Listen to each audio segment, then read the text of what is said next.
Hi, it's time for another verb of the day. Today's verb is tweet. Let's take a moment and review some of the definitions or the ways that we use this verb. Now, yesterday's verb, Google, might have looked like it was connected to a company, and we discussed how it was. This verb, tweet, might also be making you think of social media again, but there is another way to use this particular verb. Initially, the verb tweet was used to talk about making a chirping sound. So this was most commonly used with birds and the little noises that they might make. But this verb, tweet, has evolved over time. And what it started to be used most commonly as is the second definition you see on the screen here, to make a posting on the platform Twitter, or what's now known as X, an online message service.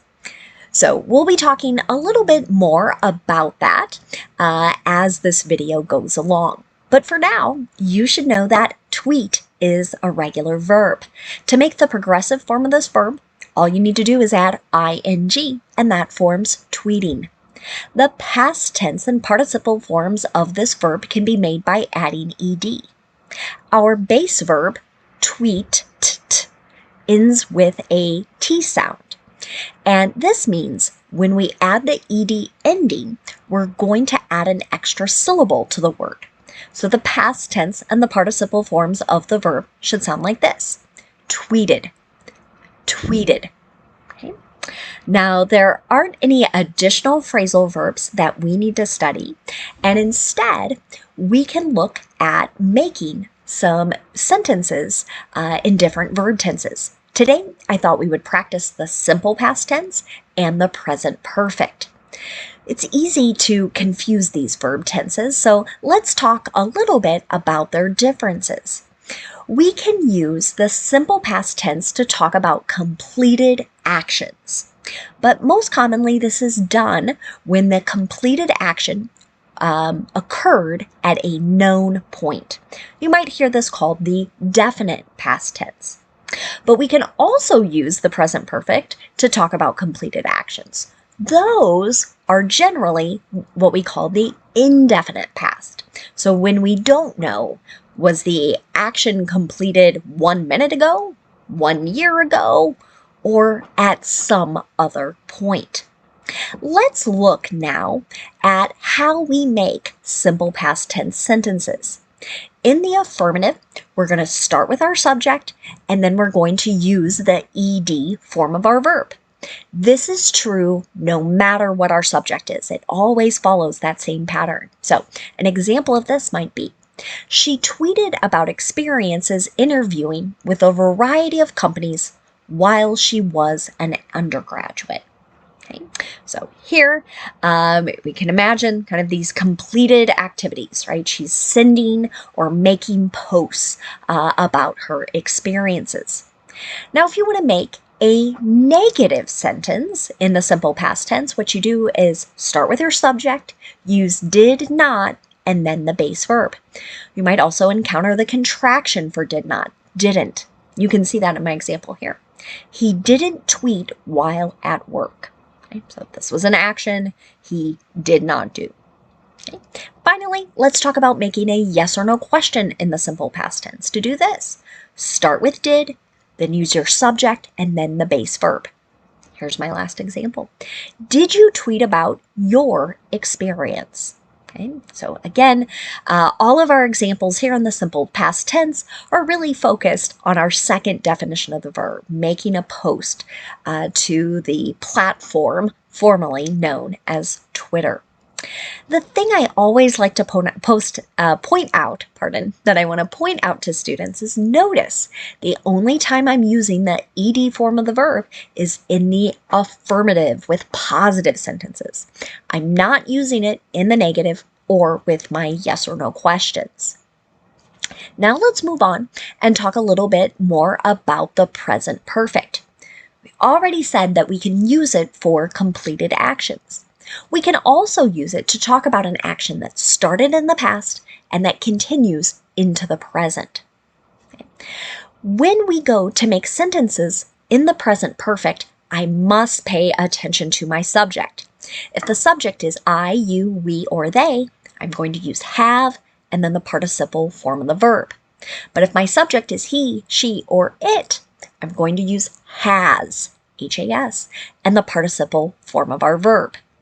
We can see that in my first affirmative example. This bird has tweeted all morning long.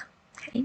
So this sentence focuses on that first definition. We're talking about a bird who has made chirping sounds. Okay? Now let's talk about making negative present perfect sentences. To do this, again, we pay attention to our subject. We use have or has, whichever form matches that subject, then not, and then the participle form of the verb. Now you might see or hear people combine have not into the contraction haven't. You might see others combine has not into the contraction hasn't. That's actually in my example here. We haven't tweeted, we've posted on X. So in this sentence, I want to talk a little bit about this because this is something I find very interesting about verbs and how our language changes. So the name of the company, Twitter, changed back in 2023. Its name changed to X. And so initially, people kept using this verb because they had been using it to describe their making of posts on this particular platform. But now, as time has gone on, right, people's usage has changed, right? So here, it's kind of like someone is correcting another person. No, right? We don't say tweet anymore. We say we post on X, which again is the new name of the social media platform. Okay. Finally, let's take a look at making a yes or no question in the present perfect. To do this, we start with have or has, then we use our subject, and then the participle form of the verb. An example of this, have you tweeted recently? Right? Some people really enjoy this particular platform. For others, maybe not so much, not something they have done regularly, and maybe not something they've done at all at any point in their past up until the point at which we are now speaking. Now, let's spend a little time looking at some more words that are related to our verb tweet. And the first word we're going to talk about, of course, is the noun form of this word. The noun tweet can have two definitions, just like our verb. One way to use the noun is to talk about a chirping noise. An example of this, listen to the bird's tweets. Right? So we're talking about the sort of light noises that are being made by the bird. But again, prior to mid-2023, the way we saw this noun used most commonly was to refer to posts that had been made on Twitter or X. So an example of how you might have heard it before, has the tweet gone viral? So here, another way of thinking, the post. Okay. Another verb maybe you've encountered that's very much related is to live tweet. So this is where someone would, again, post on Twitter or X about a live event as it is happening. So they're sort of documenting what is being said, what is happening, maybe their thoughts on a particular matter. An example of this might be, live tweeting events can help your company build and increase its influence. So there are people who specialize in social media and marketing through social media. So you might hear them sort of make this recommendation to you if you're looking to build your business. One last word for us to discuss today. It's the noun tweet storm.